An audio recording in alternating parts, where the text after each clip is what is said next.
안녕하세요. 오늘은 12월 6일 월요일입니다. 오늘은 사사기 18장 21절에서부터 31절까지를 본문으로 큐티 가이드를 시작하겠습니다. 먼저 오늘 이 본문을 통해 제가 묵상한 하나님은 영적 타락을 지켜보시는 분입니다. 30절 말씀을 읽겠습니다. 단 자손이 자기들을 위하여 그 새긴 신상을 세웠고 모세의 손자요 게르솜의 아들인 요나단과 그의 자손은 단 지파의 제사장이 되어 그 땅 백성이 사로잡히는 날까지 이르렀더라.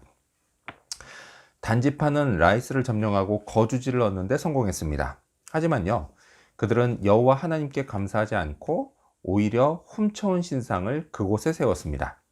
성경은요, 이것이 자기들을 위한 행동이었다라고 말씀합니다. 하지만요, 그들을 위한 행동은 사실 우상이 아닌 마땅히 여호와 하나님께 감사하는 것이어야 했습니다.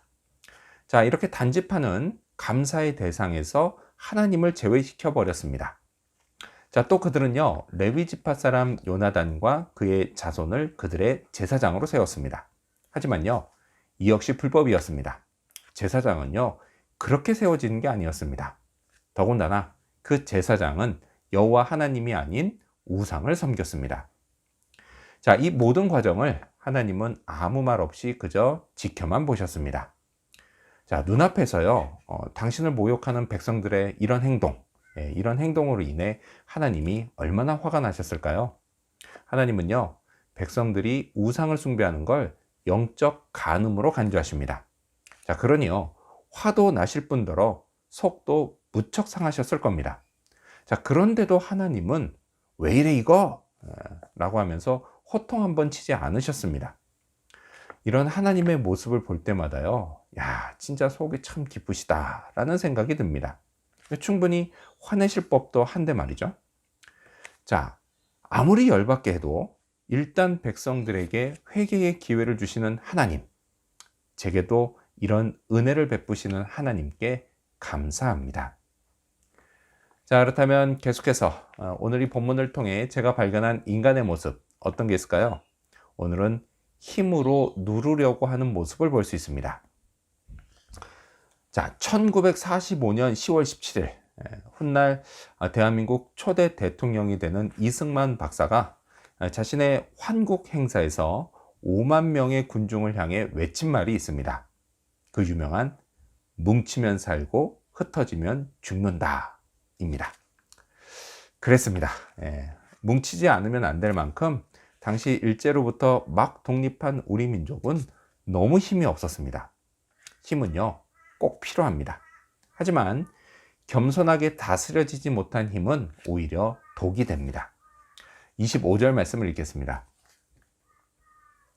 단 자손이 그에게 이르되 내 목소리를 우리에게 들리게 하지 말라. 노한 자들이 너희를 쳐서 내 생명과 내 가족의 생명을 잃게 할까 하노라 하고. 자, 전쟁을 치르기 위해 단단히 준비된 단지파 무리, 그 무리의 힘은요, 일개 한 집안과 동네 사람들로 구성된 무리의 힘에 비해서 훨씬 셌습니다. 단지파는요, 이 힘을 믿고 도둑질을 했던 겁니다.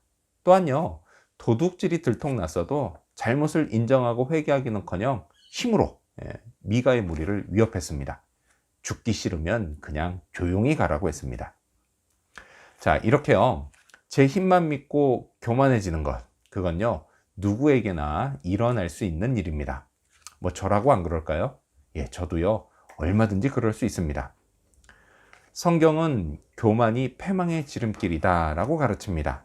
그러면 이걸 알면 교만해지지 말아야 하는데요, 저도 모르게 조금만 힘이 생기면, 근데 사실 진짜 힘 있는 자들이 볼 땐요, 정말 보잘것없는데도요, 어쨌든 조금만 힘이 생기면 아주 자연스럽게 교만해지는 모습을 보게 됩니다.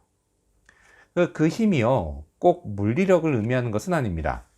뭐 경제적인 힘일 수도 있고요, 인맥의 힘일 수도 있고요, 때로는 영적인 힘일 수도 있습니다.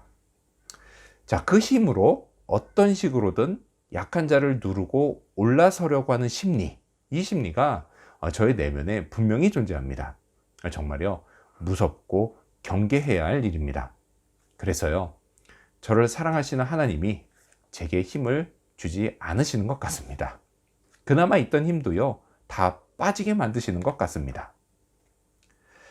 자, 그렇다면 끝으로 오늘 이 본문을 통해 나에게 주신 교훈이 뭘까요? 그건 내 신을 만들지 말자입니다. 24절 상반절 말씀을 읽겠습니다.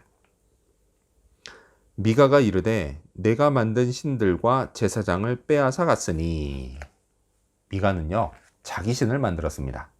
자, 흥미로운 건 그가 이제껏 몰랐던 신을 어디서 가져와서 만든 게 아니라 집안 대대로 내려온 여호와 신앙을 이상하게 변형해서 만들었다라는 것입니다. 제사장을 세운 것도 그런 식이었습니다. 자, 지난 토요일 본문에 나온 이 이야기를 통해서요, 성경은 저도 얼마든지 내 신을 만들어낼 위험성이 있다라고 경고합니다. 교회만 다니면 우상 숭배도 하지 않고 또 자기 신도 만들지 않을 거라고 하는 생각은요, 이게 너무 아니한 생각입니다. 인간의 죄성은요, 어떤 상황에서도 또 그 어떤 것을 이용해서도 얼마든지 자기 신을 만들 수 있습니다. 물론요, 그 신은 다 가짜입니다. 아무 능력이 없습니다. 그 신이 내게 이롭다라고 하는 건요, 단지 자기 체면일 뿐입니다. 그리고요, 중요한 것, 하나님 앞에 명백한 범죄입니다.